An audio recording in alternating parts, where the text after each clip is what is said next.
Hey everybody, my name's Dr. Jonathan Lopez, and I'm many things in life. One being a Marine Corps veteran, the other being a dad. That's the most important role I have. So I started this podcast to interview dads and just discuss different topics with experts in different industries and really tackle everything from fitness and fun to faith and finance. Tune in, like and subscribe, and we look forward to having you every week. Welcome to Rad Dad Podcast. Hey, welcome back, everybody, to the Rad Dad podcast. Today we have another host of Dudes Talking Freedom, just rolling through the whole crew. They each have their own perspective on things going on in our country with our kids and their community. And it's one of the things that I wanted to continue down the path on of community and what we're learning. Today, we were just talking about some educational stuff. What we've seen during the pandemic and the recent news. We'll get into that a little bit, but Jeremy, welcome. Introduce yourself. Give us your background. What you're doing now, and your experience as a dad. Thanks, Jonathan. Yeah, my name is Jeremy White. I moved to Texas about 3 years ago. And I grew up in the Northeast and outside of the Boston area in a town called Foxborough, Massachusetts. So if you've heard of the New England Patriots, go Pats. I'm a big Pats fan myself. All right, nice. So grew up, loving the Patriots through the bad times and then, of course, the good times.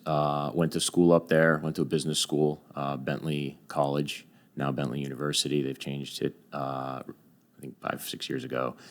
Got a degree in marketing, BS in marketing, and BS is exactly what it stands for.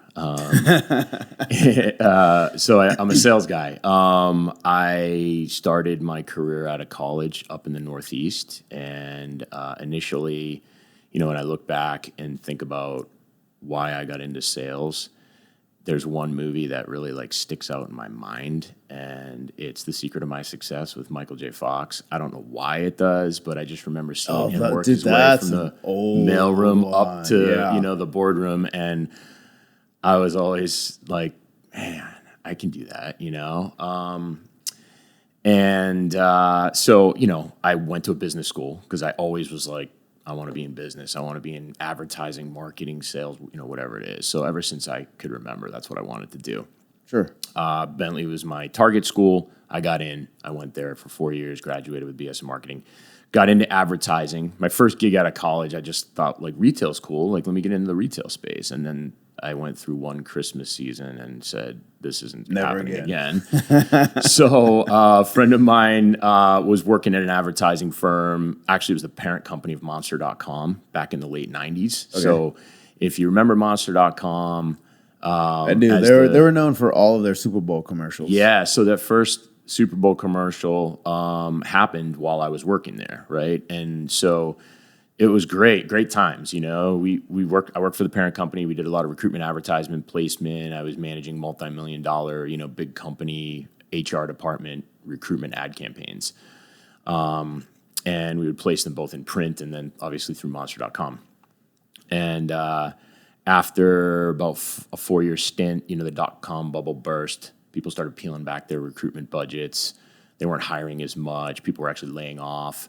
I was lucky enough to make it through a few rounds before, I finally was laid off. At that point, they're just like, hey, who's making the most money? We got to get rid of people because we just need to fix our bottom line right now.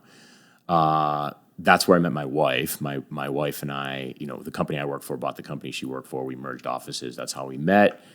I got laid off. We started dating more seriously. I then moved into software sales. So a friend of mine who I had worked with at that company had said, hey, you should try software sales. I think you'd be good at it. And he was working for some small startup company up in the Boston area. So I, got a gig working for them. Bounced around to a couple smaller software firms for a while in the early 2000s. And then, had a pretty successful stint doing that. Nothing super lucrative. I wasn't cashing in on any public offerings or any stock grants or anything like that. It was pretty much just selling and trying to make some money in my 20s. And then I went to work for the Big O, the Big Red, Oracle Corporation. An executive that I was plugged into suggested that I go work for an enterprise software company. I would get good education on selling, software to enterprise accounts, Sure. big companies. I spent almost 7 years there in various roles, both in individual contributor roles as well as sales leadership or sales management. Some people call it two different things. Depends on really what you can and can't do. I like to look at myself there as is a that leader. difference between a manager and a leader. Yes. And oftentimes, even the people that have the titles of leaders are still just managers. Absolutely. They're not leading the sales team. Yeah, I see that, every day in my industry. Everyone talks a big game about being a leader until it comes time to actually lead. And then they just revert to what they know over a period of time and just go back to their old school management skills. Yeah, and I say it all the time, specifically for sales. As a leader, your number one job as a sales leader is to take up for your sales team. Mm-hmm. And then to go to battle for them with your higher ups. 100%. And that's what I do, and that's why most of my people love working for me, and they've followed me from one company to the next for the last 15 years. About almost 10 years ago now, there was a bit of an exodus from Oracle. A lot of people went over to Salesforce. I was one of them, followed some of the leaders that I really enjoyed working for. They went over to Salesforce. I had a great 8-year career there. Did some of the biggest deals the company had ever seen, both as a sales rep as well as a leader in the sales organization. And for almost 15 years, I've been strictly focused on selling enterprise software, technology, back-end database technology, and application technology to major financial institutions.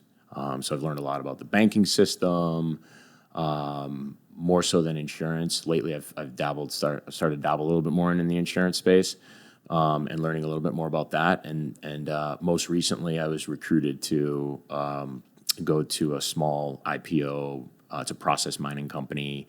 It's kind of a sexy technology, but it's fairly new, and a lot of people don't really know what it is and what it does yet. So it's started about 10 years ago. It's a German company, and they have since grown into North America, and they were looking for people who understood how to sell into the financial services market. So they recruited a bunch of people from Salesforce, Microsoft, Oracle, some other places. And so that's what I've been doing for the last couple of years now, pre-IPO type. Great. And during all that, tell me about your experiences in fatherhood, and how did you? Because we've had a lot of people in sales on the show. Gosh, I think everyone has been in sales. That's on the show. Profession. So it's a great profession, but I would say this: they're outgoing people. That's why I can get them on the podcast. Yeah, we don't mind talking. We're good listeners, or if you're good at your job, you're a good listener. Yes, and you can continue the conversation and have that conversation.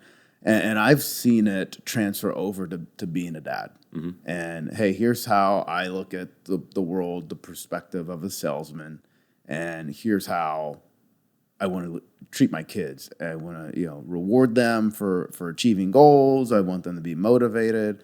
And again, you're leading your kid instead of managing them. So how's that transferred over for you? Because that sounds like a successful career path and a timeline. So how's that transferred over to being with the kiddos? That's a great question. So growing up, I always in my mind said to myself, I'll probably have 3 kids. Then I met my wife, and we initially weren't sure we even wanted to have kids, right? And then I always wanted to, but then, when I got married, you're having fun, and you're kind of like, oh, maybe I don't want to have kids. My wife wasn't sure if she wanted to have kids. We have since had 3 kids. We have a 12-year-old, an 11-year-old, and a 7-year-old, boy, girl, boy. And I think my career has prepared me to lead a family, or to kind of lead my children through life, because when you're selling, like you said, you're listening, but you're also talking, right? You're providing somebody with a solution to a problem, right? That's the ultimate goal in selling, right? It's great to make money and all those things, but if you really enjoy what you do, you're passionate about what you're doing,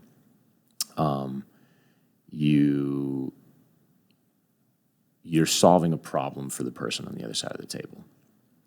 And kids, families, husbands, wives, I mean, everyone has problems, right? Everyone has something going on in their life that's hard for them to talk about, or it's a challenge for them to kind of bring out into the open, especially if it's a kid talking to their parents.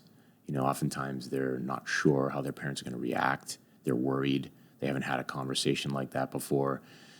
So I think it's prepared me to be really like empathetic with my children. You know, look, I'm 47. I've been doing this a long time. I've been doing sales a long time. I've been doing life a long time. It's all about the experience. Yeah, so the older you get, you draw on that experience more, and then say, okay, I was going to react like this, but experience has shown me to not act like that. Absolutely. Let's take this in a different direction. Absolutely, yeah. And so I feel like, you know, I do my best as a father, and I learned this from my parents. You know, both of my parents were really good at having conversations with my brother and I, and drawing out what was wrong through love. You know, it was always coming from a place of love, right?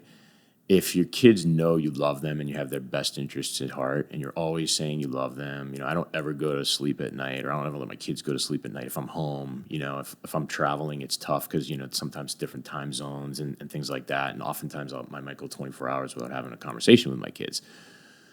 Less so since the pandemic, you know, because I'm around all the time because there's a lot less travel. Yeah, they were home, you were home. Expense accounts have been squeezed. I mean, you can do more with less. You know, we were talking before about new screens in the home office and Zoom calls and all of those different things. So, but it's my little sanctuary now. It is, yeah. But with the kids, I don't ever go to bed without telling them good night. You know, God bless, sleep tight. I love you. I'll see you in the morning. Same thing with my wife. Everyone says like, hey, don't go to bed angry. You know, I always say, you know, good night, love you, see you in the morning. And making sure that you reinforce that with your children so that when you do have to have that tough conversation, they know that the conversation is coming from a place of love. And I'm just like any other dad. Like, I get frustrated. I yell. You know, I'm an animated guy. I'm from the Northeast. I swear a lot. I've got a Northeastern people swear a lot? I've never met one before. You know, I grew up watching Andrew Dice Clay and Eddie Murphy. You know what I mean? So it was, you know, kind of part of my DNA. You know, it's a lot of, they call us massholes up there in Massachusetts, and there's a reason for it. A lot of road rage, a lot of traffic, and you know, we're just not as nice up in the Northeast, which is actually why I love Texas, because, you know, we moved here. My wife was like, we got to go to Texas. It's like, she's from New Jersey. Nice. She's from New Jersey, which is arguably just as like bad as Boston. Just as bad or worse. And, you know, and I worked, you know, I got hard working in the New York area for, you know, over a decade or more. Sure. You know, dealing with a lot of bankers and, you know, executives in the financial space. So you get hard doing that. You know, you get calloused. But having that kind of passion on the home front and, you know, always having those discussions with your kids from a place of love, even though you're yelling at them sometimes or you're reprimanding them for behaviors that they shouldn't be exhibiting, you know, you always have that in the back of their minds. They know that you love them, and then you can soften the blow by helping them solve their problem, right? Yeah. If it's a problem they're having and you can draw that out of them, it may take some time. They may cry a little bit because they're really uncomfortable and they don't want to share because they think maybe they're handling things the wrong way, and you're going to second guess it, or you're going to correct their behavior, or going to say you should do something different. And maybe that is the case, right? Maybe they are handling it the wrong way, and maybe you do need to intercede and suggest that they take a different approach. But for me, being in sales leadership has prepared me to be a father. You know, when I first was a dad, just like everybody else, I'm like, I have no idea what I'm doing, right? I got to change this diaper. Like, you kidding me? You got a video I can watch? How like, do break I out do the that? iPad, Where you does know? it go? And, Yeah, and of course, how I'm do you doing wrap it it up wrong. properly? Yeah, So urine you don't have spraying spillage. everywhere, you know, all that. So it can be daunting, you know, it can be scary. And so, you know, being comfortable when you're uncomfortable, getting comfortable when you're uncomfortable is critical in my industry. And there needs to be, and when you're negotiating with people, you're having conversations with people, you want to have some constant tension there, because that's what makes progress. Tension makes progress, right? If you're not feeling some level of tension or some level of uncomfortableness, it's hard to move forward, right? It's hard to grow, right? If you're just comfortable all the time, you're not learning anything. You're just comfortable in your own skin, and you're just kind of like hanging out, letting life pass you by. But if you get uncomfortable, you're learning new things, you're putting pressure on yourself, you're putting a little bit of due pressure on your kids, not undue pressure, because we all know, especially with like sports and academics, you know, parents can be, I want my kid to be the next quarterback of the New England Patriots, which would be awesome, don't get me wrong, but the reality is it's unlikely, right? So it's prepared me to have those conversations in a much more direct way, coming from a place of love. And it's always a learning experience. I mean, I'm not perfect. My wife would be the first one to tell you I'm not perfect. But I'm the first to admit that I'm not perfect. But I do my best every day, and I believe that my family sees that and understands that it's a challenge, right? It's a challenge to be a dad. It's a challenge to be a mom. Moms are super anxious people. They're always worrying about their kids, you know?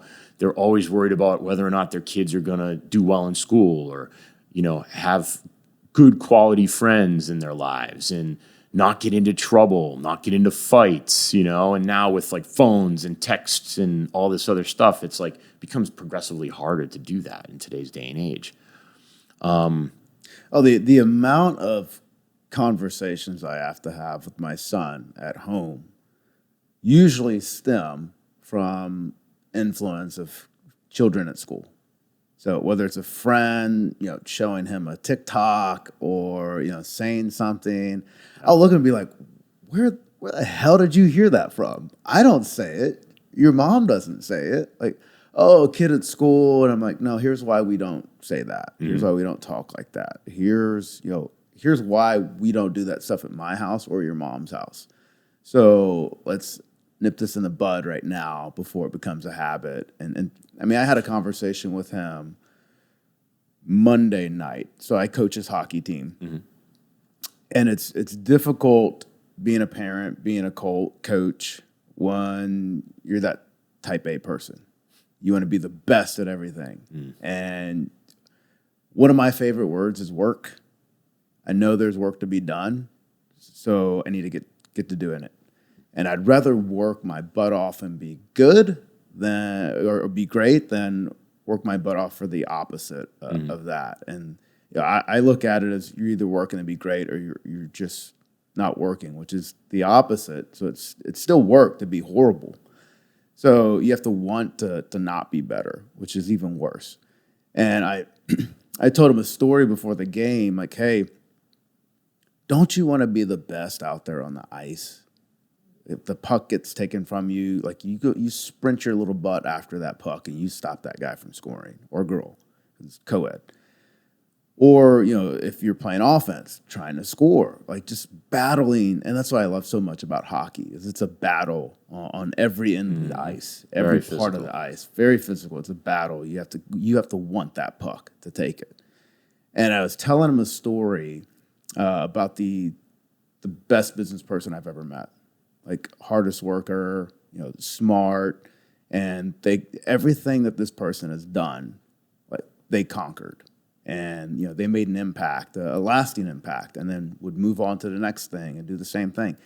I saw that person do it over and over and over again. And it was all because of hard work. They would miss out on meals, miss out on sleep, miss out on family events. And I was like, but that's the best person I know at business. And I asked him who he thought it was. And he's like, I don't know. I was like, it's your mom.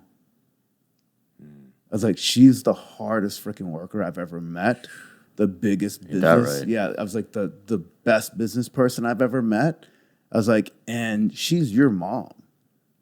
And I work hard too, but not in comparison to her. I've seen her just grind through it, and it has some ramifications that are negative on the back end as well. But to get him to understand, hey, your parents work hard.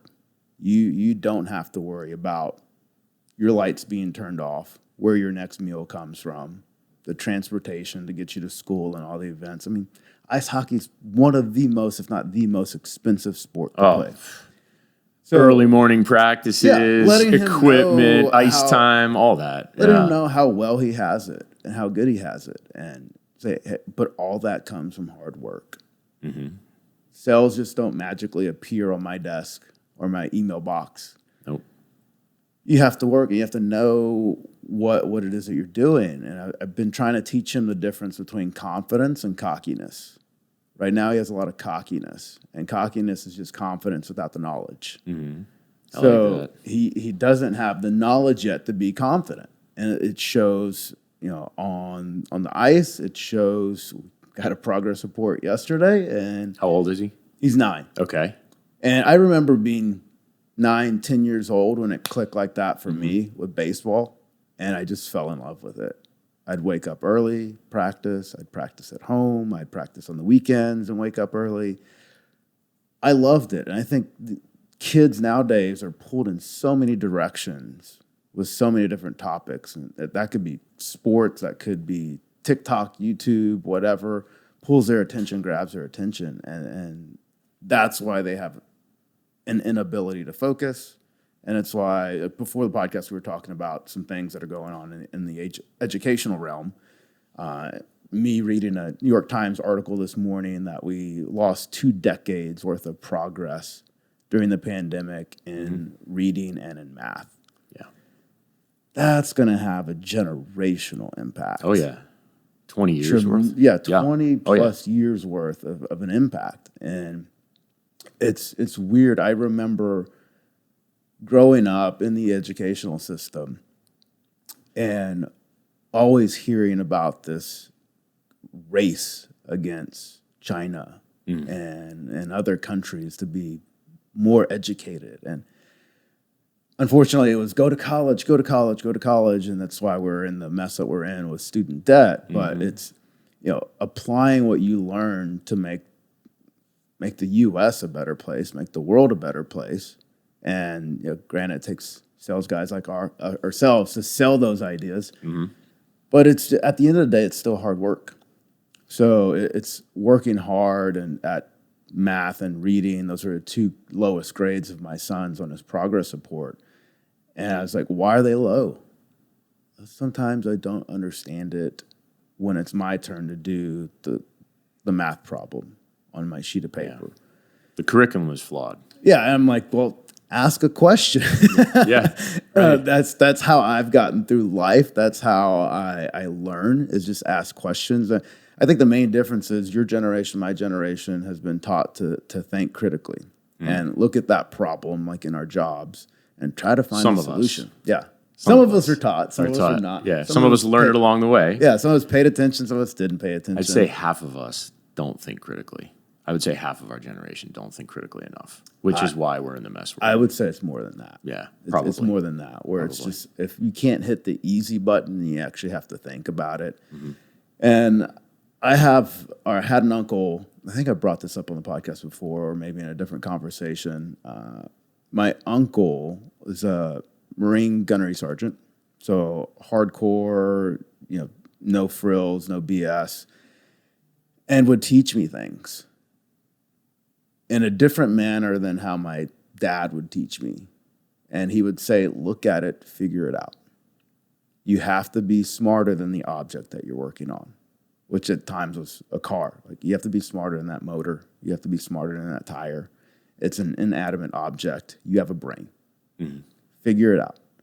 And I was like, holy crap. And I think about it all the time now. And you know, I miss having him to pull advice from like that. And it's just, it's a different mindset. He grew up in a different generation, served in Vietnam. And, you know, I remember a story of his son, my cousin, getting in trouble. They lived in Hawaii at the time, and he skipped school.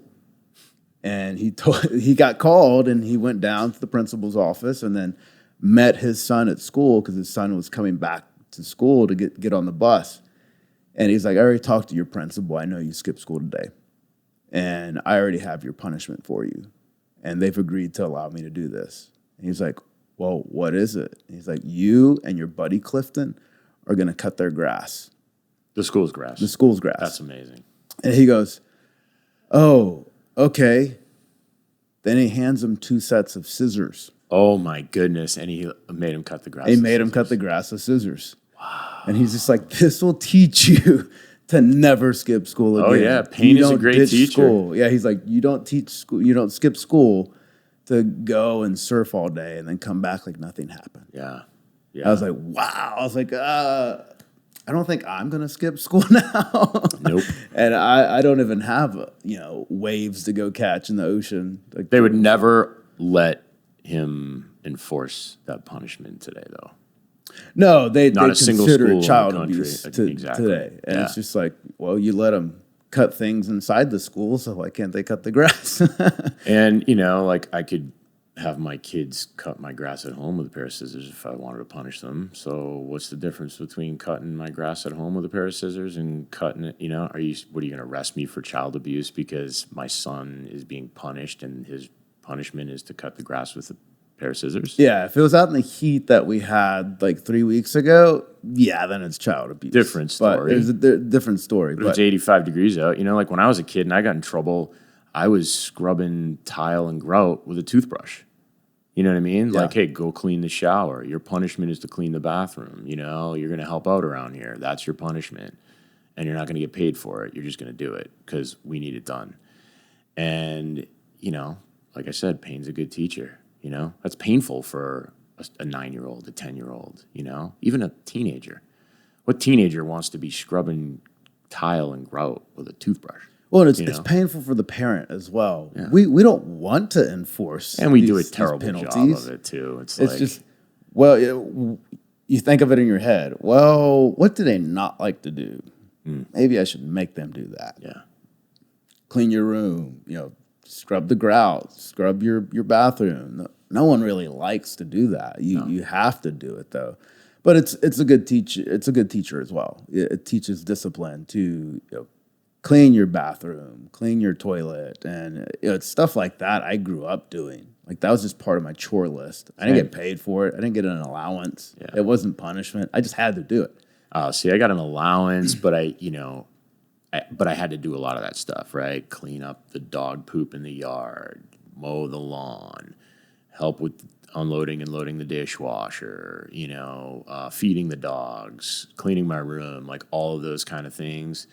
That's what my allowance was for. But I started, my dad got me a job when I was 14. Because like back then, like 14-year-olds could go to work, and I was bagging groceries at the local, Stop and Shop supermarket up in Franklin, Massachusetts for a handful of years through high school, through college. And that taught me, the value of a dollar, how to work for money.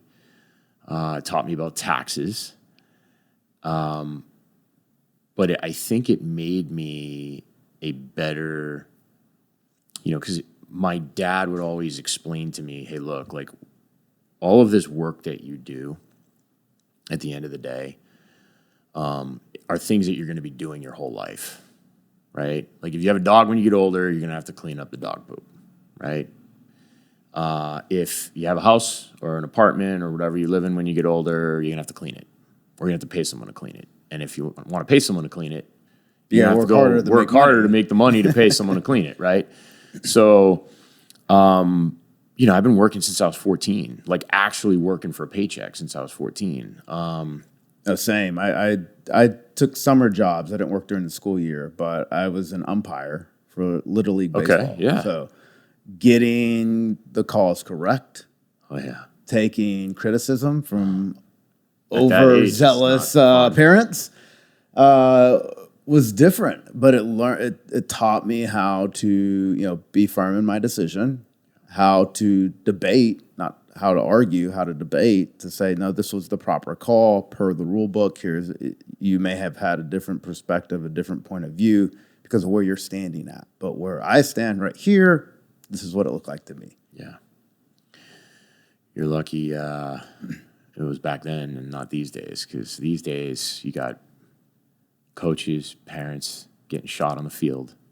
I was going to say, I'd probably right. have to carry now if I was an umpire. It's unbelievable what's going on. I mean, you hear these stories all the time. I coach flag football, my 7-year-old son.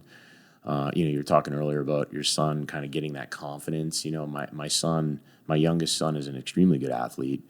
And we've always encouraged him to play different sports. He really has taken to football. He's really taken to basketball. And those are kind of the sports he really enjoys playing.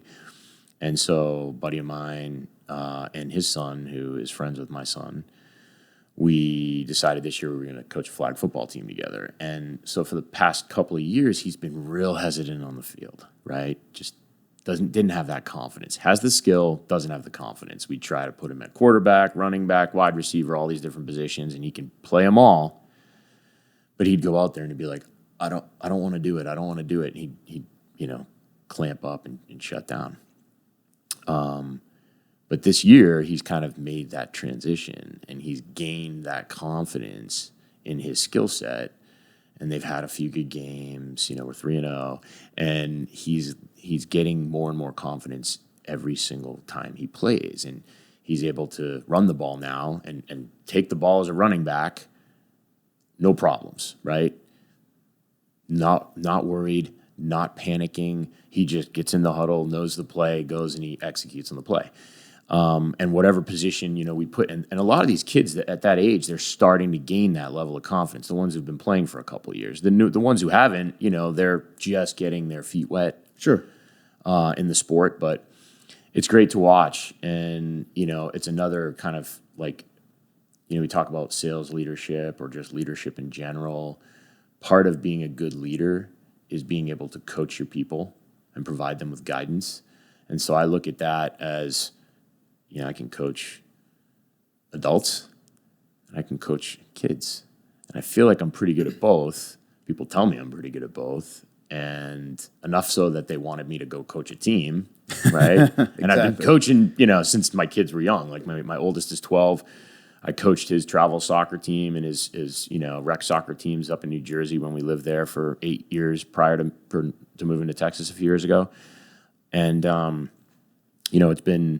it's been a great learning experience for me over the last 8 years of coaching, right? Whether it's soccer, basketball, flag football. I helped out coaching my older son's tackle football team last year in 6th grade. It's just always a learning experience. And it's a learning experience for you as the coach or as the sales leader or as the parent. And it's a learning experience for the people that work for you or your kids, right? Your job as a parent and my job as a father in particular is to make sure that those kids are prepared for the world when they go out into it, whether that's upon graduating high school, and going into a trade field, or upon going to college and graduating college and getting a job in corporate America, or even starting your own business or whatever the case may be. And I don't think every parent hits that mark, right? And it's not always their fault. Sometimes circumstances don't allow them to be able to provide that preparation for their kids or to ensure that those kids are prepared. But I think, as a dad, I look at it as like, look, this is my responsibility. And, my wife's obviously as well. But, as the father figure of the family, I'm a little old school in that aspect, right? Like my dad worked full time, busted his ass all the time. He'd be coming home late. He'd be gone in the morning, before I got up for school, on his way, commuting to work. Commuting is not happening as much these days, but my mom was a stay-at-home mom. She was responsible for, she was the hard worker, right? Like the one who was at home, bringing up the kids, doing the, making sure their school lunches cooking, were ready, cleaning, dinner, and all that the hard stuff. stuff. And, my wife is a nurse by trade, but hasn't gone back to nursing, has kept up her certs, but hasn't gone back to nursing since we had our second child, because we had 2 kids in diapers, 15 months apart. And it was like, well, it's going to cost us more money than what you would make in your per diem or part-time nursing gig than it would to have us put the kids in like a daycare, So she's like, look, I'm just going to stay home and I'm going to run the circus. 4 years later, we have another kid and the circus gets bigger. Did you get her a top hat at that point? No, it was her choice. It was her choice. She wanted the third. Now, so just put a top hat now. You're the leader of this I always said before, I always wanted a third kid. Like growing up, I was like, I'm going to have 3 kids. And I always was like, it was going to be boy, girl, boy. And like I could decide on that. And I had a choice, But, it's not your choice. It's their choice. It's a choice that someone has to make, right? Whether it's God or whoever, right? Someone's deciding whether that's going to be a boy or a girl. But, we had 2, and then, my wife, Christy, she says, I think I want to have a third kid. I don't think our family's done. And I was like, what? Third kid, we'll have 2 kids out of diapers. We'll have 2 kids out of college roughly the same time. Let's think about the future. Does it make sense? Financially. You're we've got a gap now. Mentally, physically, can we manage it, And, I was 40 when I had my third kid, right? My parents had me when they were in their mid-20s. So huge generational difference in terms of what my parents went through and what we went through, but there's also a lot of similarities. We've decided that, I'm going to go out and I'm going to be the one who works and be the quote breadwinner of the family. But as you said before, my wife is the hardest worker in the family. She's the hardest worker I know. Between all of the things that she needs to do to make sure that the kids are where they need to be and doing what they need to do and involved in the activities and the after school things and the church groups and all of those other things that our kids need to be doing while I'm working, 40, 50, sometimes even more hours a week. She's the one managing that circus. And it is a circus. We got 2 dogs at home. We've got 3 kids, all of them play sports in some form or fashion and, involved in different clubs and academic things. And there's a lot of work that goes into that. And I personally would not be able to do it. No, and I want to go back and touch a little bit about, coaching, especially kids sports coaching. I really liked what you said, and I agree with it, that to be a good leader, you have to be able to coach. And it was a shock to the 10U kids that I coached that we now play full ice. We not only play full ice, we play by full ice rules. So there's offsides, there's icing, and they didn't know what that was. And trying to explain to 9 and 10-year-olds what icing and what offsides is in hockey was difficult. So I had to I talk in analogies all the time, but I knew the kids wouldn't understand any of my analogies, or I couldn't come up with any as elementary enough for them to understand. So I just said, hey, if you don't have the puck and we're on offense, you stop at that blue line until the puck is across that blue line. Oh, I was like, yeah, that's it. And third period, we didn't have 1 offsides. That's great. We still had icing. Icing's still a different concept for them. Totally different. Sometimes you do it on purpose. Sometimes you do it on accident. But it's just a different strategy of the game. But, I felt accomplished as a coach that I could teach them on sides. That's a pretty difficult concept to understand. Even adults that watch hockey that are just getting into it are like, what is offsides? Yeah. Like, well, here's what it is. Oh yeah, icing. Like I've had to explain icing to adults, a bunch of times, right? I don't even play hockey. I mean, I played pond hockey a lot when I was a kid. I played roller hockey with my friends when it was like, cool back in the, late 80s, early 90s to have a set of rollerblades. But when I coach football, it's very similar, right? Like I have to get these kids to understand the sport of football, right? They're there and their parents have trusted me and my assistant coaching staff with their kids' education in the sport of football, at least for now, right? And football, it's, I use the Bill Belichick motto, it's everyone's got to do their job, right? Every kid, all 6 kids, we do 6-on-6 flag, all 6 kids on that field have a job to do. If you're on defense, your job is to protect your zone. And we have to coach them through what the zones are and how to protect them. We don't do man at this age because it's just, it'd be chaos. Yeah, absolutely. It's like soccer when you're 4. Everyone's just, it's like running to the ball. And on offense, it's a completely different ball game because every kid that's on that field wants to touch the ball. They all want the ball on offense. They all cannot have the ball on offense. One guy gets the ball on offense.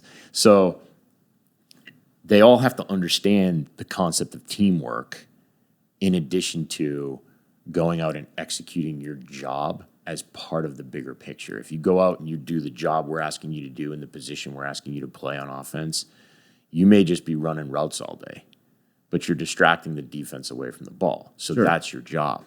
Your job, you can't catch. Sorry to tell you, you can't catch, so we can't throw you the ball. But the other team doesn't know you can't catch. So they have to cover you. They have to make sure that we aren't throwing you the ball, which means you're taking a player out of the play. And that's a coaching moment for these kids, and they have that kind of aha moment because they finally understand, okay, in order for me to help my team win, it doesn't mean I have to be the guy carrying the ball, running for a touchdown, avoiding the tackles or any of that stuff. And we try to get everyone involved. I mean, obviously at this age, but Sure. Just like the kids and the parents, like as coaches, you want to win the game, right? You want to win the game because the kids have fun when they're winning. They don't have fun when they're losing. And so it's a fine balance between coaching moments and making sure that they understand the sport and they understand the concept of teamwork. And it's no different in business, right? You may have salespeople who have to work on a handful of accounts that are going to be really hard accounts to crack into. I've been there. I've been that guy who's had the one account that 5 different account executives have covered over a 3-year period. They've all quit. None of them think they're going to ever buy. And then you go in and you spend 15 months and you take down the biggest deal the company's ever seen. Like I've been that person. And so the only problem with that is they ask you to do it over again, and over right. and over again. Yeah, what have you done for me lately is a term, and it's used quite a bit. We've got this other hard case to crack. You need to tackle that, Jeremy. I've been there before. Yeah. I mean, it happened like when I was at Salesforce after Oracle. I was there for about 8 years. I had exactly that. I spent a couple years pursuing a really, really tough account. Finally knocked it down. Did a massive deal. And then the following year, my number was huge, unattainable, let's say. I did okay that following year. And then the year after that, I got promoted to a leadership role. And they asked me to look after all of the investment banking and capital markets companies on Wall Street and in New York. And some of them had some overseas, like the Barclays of the world that are based in the UK that have offices in New York. So I was looking after a lot of those. Like my team was looking after a lot of those, but they put me in that position because, and I'll never forget the guy who hired me in that role. He said, we need someone like you who isn't afraid to sit across a conference room with, the biggest investment banks in the world. And these are arrogant investment bankers that run these companies, right? Like it's their way or the highway. They're really tough negotiators, and we've historically as a company had a tough time cracking into those types of accounts and having those conversations, and we got trampled on in these types of meetings. And so they said, we're going to put you in that role, and we need you to coach your people to become more like you. I'm like, well, that's not easy to do, right? Because everyone has their own personality, their own approach, but what I learned in that transition is when you move into a role where you want to take some of those skill sets that you do really well and have your team apply them, you have to figure out a way to coach them through that. Like, how would you approach the problem? How would you do things differently? And I learned, way back when I was at Oracle, 12 years ago, how to actually coach people in business. It was part of their curriculum of sales leadership and encouraging and teaching salespeople. I mean, everyone is unique. They learn differently. They sell differently. They take feedback differently. There's not a one size fits all solution to coaching people.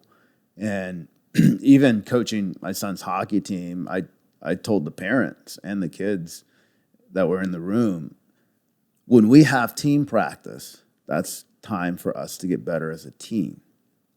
I expect you to work at home to be better as an individual player. Mm-hmm. And the same thing goes for sales, on leading a sales team.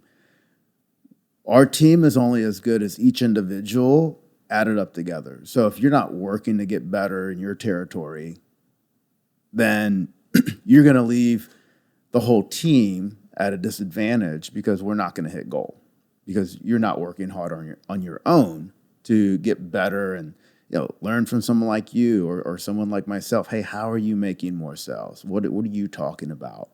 When you receive this feedback or this pushback, how do you respond? How do you look at this? And I now, in my industry, we can just decline to quote and just say, this isn't a good fit for us. I do that more now because I take more time to look through all the data and see if it would be a good fit for our company and a good partnership. And gosh, in the past 2 weeks, I think I've declined 10.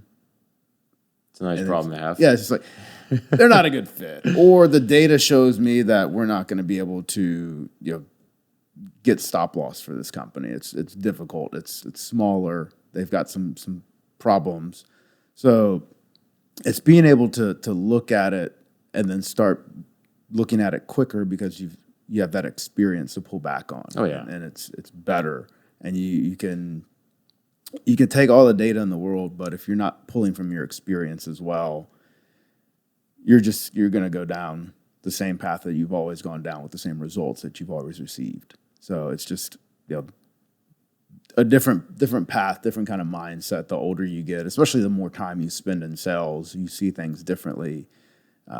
From negotiating a commission contract with your employer to how your team interacts, who your leader is, who their leader is, and how all that flows together and meshes together.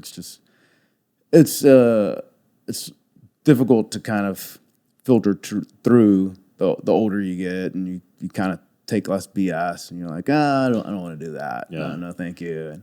And I know we've talked about sales a lot. We've talked about coaching our kids a lot, which is very important. But one of the things that you kind of mentioned before the podcast was, I can talk about faith. I'm a born again Christian, and tell me about that experience, and then I've got an letting your story kids see that, because with my son, we pray every night before bed, and like you tell him I love him, and we pray every night because I show him that's important. Like it should still be the center of who you are as a person, your values. And a majority of us still have those, or well, I wouldn't say a majority, a good amount of us we still have that centered around our religion, our beliefs. And that stems everywhere else. And I want him to continue to understand that. Like, hey, keep your core values. Yep. And don't go back on them for anyone. Yeah, I love that. So I have a really interesting story around faith. If you had asked me almost a year ago if I believed in God, I would have said absolutely not. But what I would have told you is, I don't believe in God, I don't believe in the devil, but I believe in man's obsession with both by way of religion. I don't blame anyone for me growing up that way. I do think it had a little bit to do with the fact that growing up, I didn't have that from my parents. My mother was a Catholic. My father was Jewish. My father was, all but disowned for marrying my mom. High school sweethearts, got married, young in their 20s, still married to this day, very much in love. But we never went to church. It wasn't something that we did. It wasn't something that we were. My parents always said, you guys will be able to grow up and decide what, whether or not you believe in God, whether or not you have faith in that, and whether or not you become spiritual. So we just never talked about it. It was never a thing, right? I had friends that went to church. Whether they believed in God or not, their parents made them go to church, or they went to church because it was the thing to do on Sundays in our town, and people would go. It wasn't our family thing. So my whole life, I went through life, and my brother as well. We were I would call us atheists, right? And then, much like a lot of people over the past couple of years, started looking for answers as to what the hell was going on in the world, and I had this kind of internal pulling, almost people say, oh, you have this calling, right? I started to feel something was drawing me towards certain things, right? And I started to really think about, and there's a million anecdotal stories I could tell about why I ended up where with my current belief system. Yeah. But a lot of it was, at what point are too many coincidences no longer coincidences, and it's actually meant to happen, right? And so that's when my mind started to shift. It started to change the way I was thinking about what's really going on in the world. Is there a battle between good versus evil? Because that's what it feels like all the time. You have some really, really evil people in the world trying to do some really, really evil things in society. And then you have some really good people trying to stop those things from happening, right, on a regular basis. You don't always know who's who. And I started to think, man, maybe there's really something to this, God and the devil and and Jesus. And I started to do more research and better understand, world history, real world history, not the world history that we're taught in schools as part of the fake curriculum that these kids get, but sure. Real, what has actually happened since the beginning of time. And I really went down this rabbit hole of let me just figure this out. Started reading the Bible. Started having conversations with different people, and then finding out that those individuals were praying for me to become more faithful, right? To grow in my faith, to actually start being faithful, and then to grow in my faith, right? And a guy I know, guy that works for me, just sent me a New International Version Jesus Bible, and a book by Max Anders called 30 Days to Understanding the Bible, which I read in 3 days. And again, I had this, it was pulling me towards something. I felt I was obsessed. I had to understand this whole thing. I had to understand why I all of a sudden had this feeling that I had never felt before, right? I've now come to find out that that's the Holy Spirit in me, and it's drawing me to be a better person, a better father, a better leader. I don't swear as much. We talked about that before, right? That's one of the things that's gotten me away from all the swearing. I still, believe me, I still have the mouth of a truck driver at times, but I check myself more now, and I never really kind of put these things together until I started really believing in God and having faith that Jesus was my Savior, and understanding what all of these things meant. and I'm still trying to figure it out. Like I haven't finished reading the Bible, but I'm getting there, you know. And I read it every day. I try to get at least 5 to 10 minutes in every day. In addition to, you know, I read 4 or 5 books at a time. So I'm like, you know, that's just one of the things that I read on a daily basis. But my children and my wife has always had faith. She's always been somewhat spiritual. You know, she went to church, you know, growing up with her family and all that. But there's a difference between like the Catholic religion and then being a Christian, I feel like. And 100%. I grew up Catholic. Yeah. And my beliefs are similar, but I think what I have distilled out of my Catholic upbringing is, you know, there's no black and white blueprint or plan to make it into heaven. Mm-hmm. And there's not even a blueprint for what heaven is, mm-hmm. or what hell is. You know, is it all, you know, flames and brimstone and people being tortured down there, and you know, heaven is everyone has wings and they're wearing white and they're floating everywhere.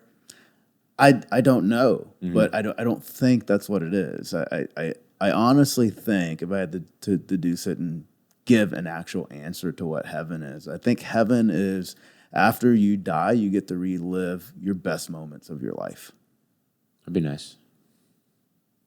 From you, the ones you don't remember as an infant, to being a dad, being a grandfather, you know, spending your retirement age with your spouse, mm-hmm. and enjoying that. So I think that's what you get back after everything of leading and living a faithful life, a God-centered life. When, hey, I want to live.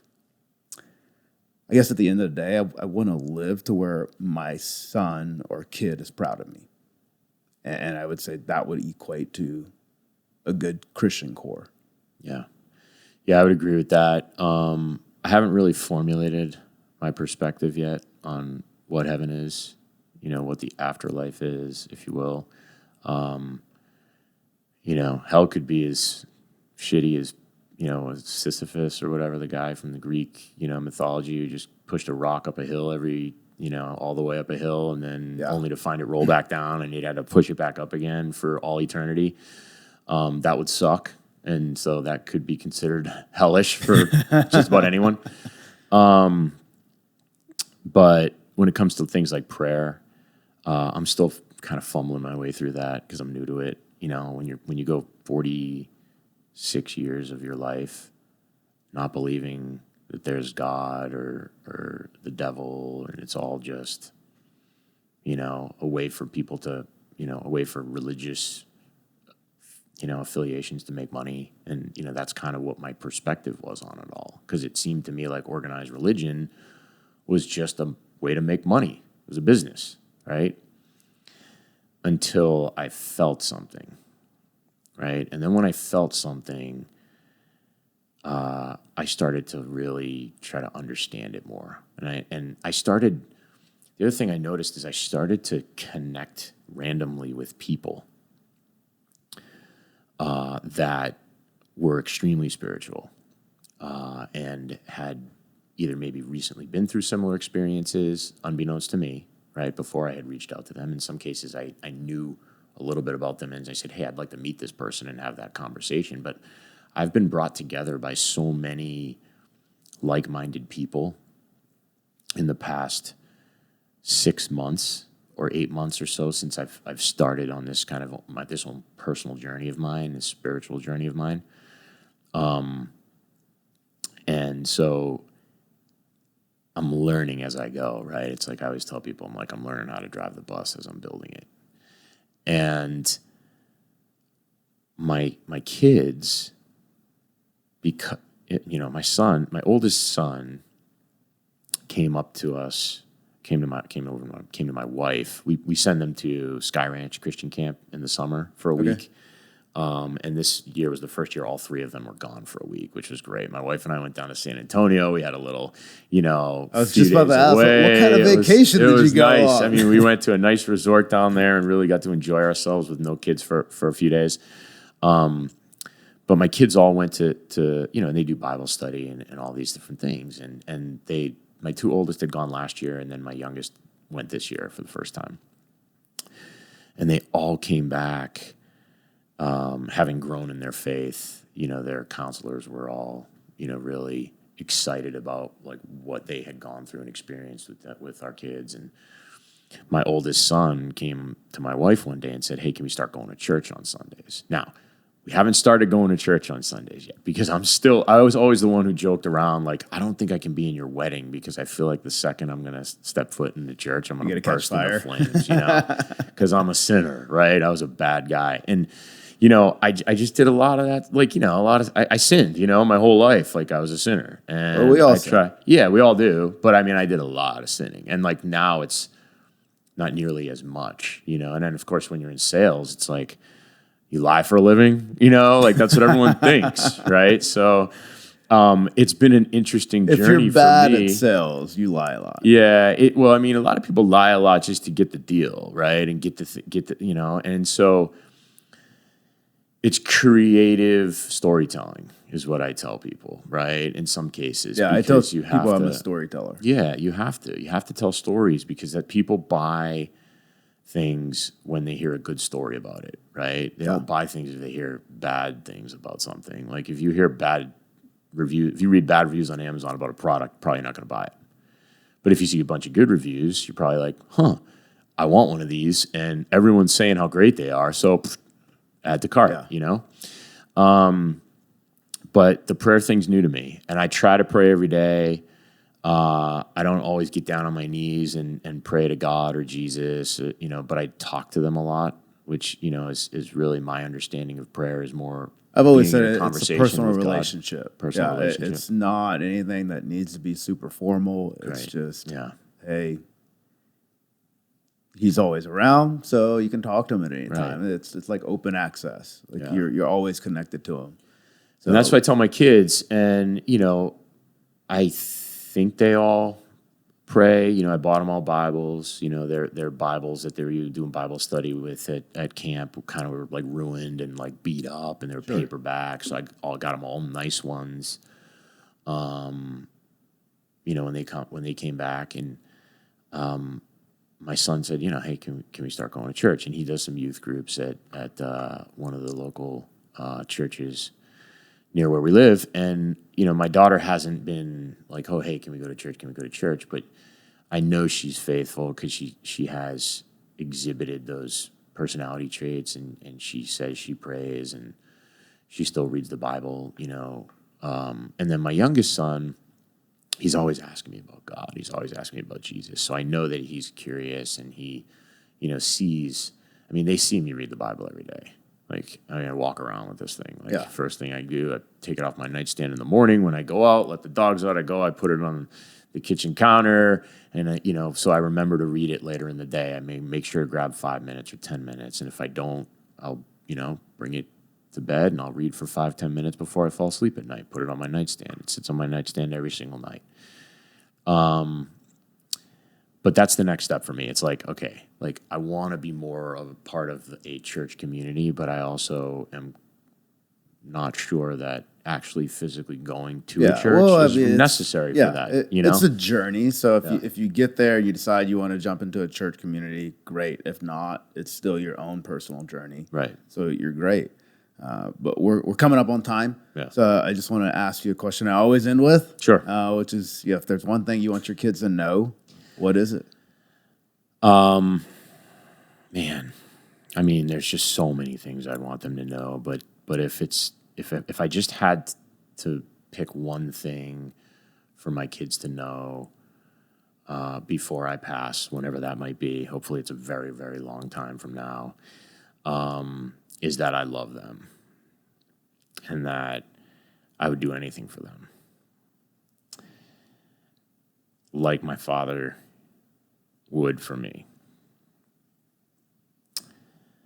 I'm not as close with my dad as I used to be, but I'm sure he would say the same thing. Yeah, no, that's a great way to end it. We've heard that several times from several dads. Like, hey, I love you. That's all you need to know. So, great way to end it. I love it.